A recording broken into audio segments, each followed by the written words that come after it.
Hello, guys, and welcome to the September 2015 of Budget MTG. It's a monthly series I do here on the Nitsahone Magic channel, in which I talk about a budget brew of mine that can compete decently enough with Tier 1, especially given how much the deck costs.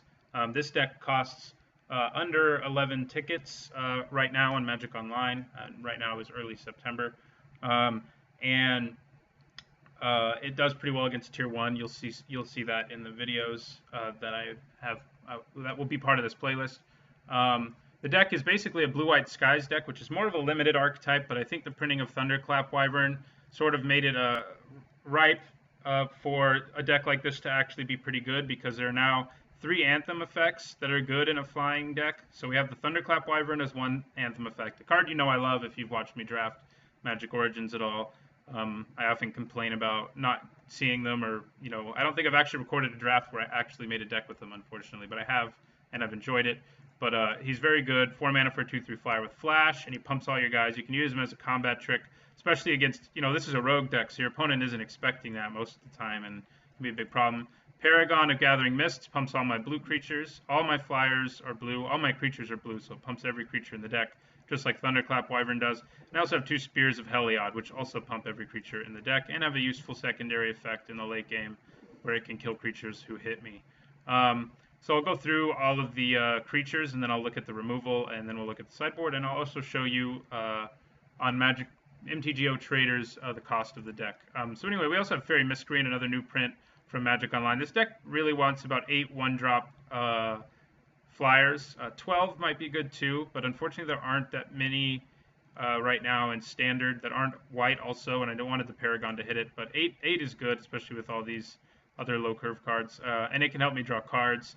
If you get a hand like with 1 island and 2 Fairy Miscreants, it's usually a keep because you're going to draw a lot of extra cards. Hypnotic Siren's a really great card, 1 mana, 1/1 flyer, who can also just steal creatures late game.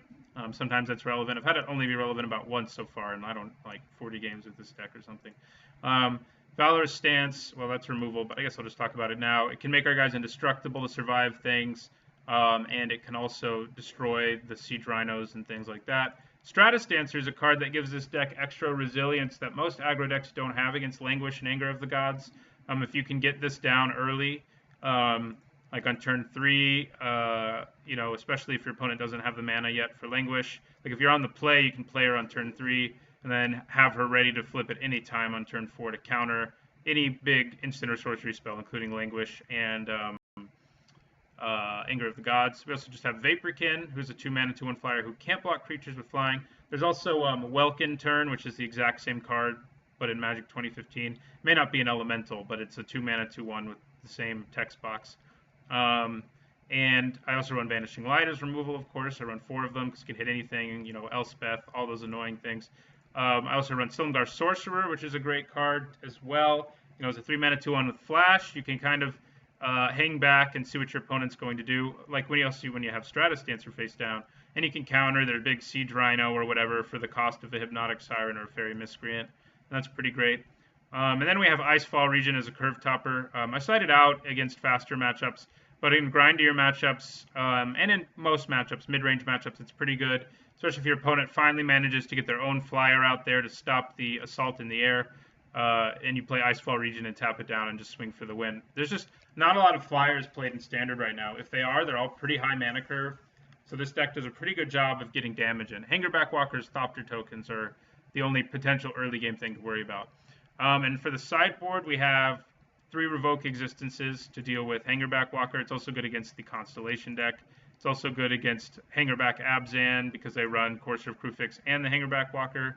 The Insol Artifact, it's good against a lot of decks right now. Surge of Righteousness is good against the mono-red burn and mono-red aggro decks, in that it can kill a creature and gain you life, which is pretty big. Honor's Reward is also good against them. It lets you bolster a guy like in response to a burn spell to save it and gain you life. You can also use it aggressively if you want to. I have 3 negates in the sideboard that are worth siding in against an opponent. Most Abzan opponents are going to run Languish main board, but most game 2s against opponents with black mana or red mana, I just side in 3 negates because I know after what they see what happened in game 1, they're going to want their Anger of the Gods or their Languishes or their Drown in Sorrows, and negate's really good against that. It gives you extra Stratus Dancer effects. Illusory Angel is good in grindier matchups too. It gives you a bigger flyer. You can beat down harder and you can block better. And Biden of Fast is probably like the all-star of the grindy matchups. Like if your opponent is really trying to slow you down, you have, is really slowing you down, killing all your guys. Maybe you have one flyer left. The Biden makes it so you can keep threats coming out there against control matchups, and that's really important. So I often side that in grindy matchups as well. Here is the deck on MTGO Traders. Here it is. Right now it's 1079. As you can see, most of the cards in the deck aren't expensive at all. I do not have the Scry land in the deck. If you wanted to make this deck even better, I would have the Scry land, which costs like 350 or something like that. It'll go way down once it rotates out of standard, sadly. So I didn't really want to invest in it. But you can see most of the cards in the deck pretty cheap. Stratus Dancer, I think. Oh no, Banishing Light's the most expensive, then Stratus Dancer. Valorous Stance isn't real cheap, and neither is Hypnotic Siren. But on the whole, it's a pretty cheap deck. You can make it for 11 tickets, and that's pretty good. That doesn't include the sideboard, incidentally, but the sideboard's not expensive either. And if you keep watching, you'll see me play 3 matches against Tier 1, and you'll see how this deck does against them, against the much more expensive decks. And I hope you enjoy the deck. Just a note, unfortunately, about this deck is you can probably only play it at 2 or 3 Friday Night Magics if you wanted to play this deck before it rotates out of existence, because Hypnotic Siren will be gone once Battle for Zendikar comes out. Vaporkin and Welkin Turn will both be gone, but that's probably easily replaceable by any 2-mana, 2-power flyer, which do exist already in Standard. Not Silumbar Sorcerer, but Spear of Heliod's rotating out. Banishing Light's rotating out, but that can also be replaced.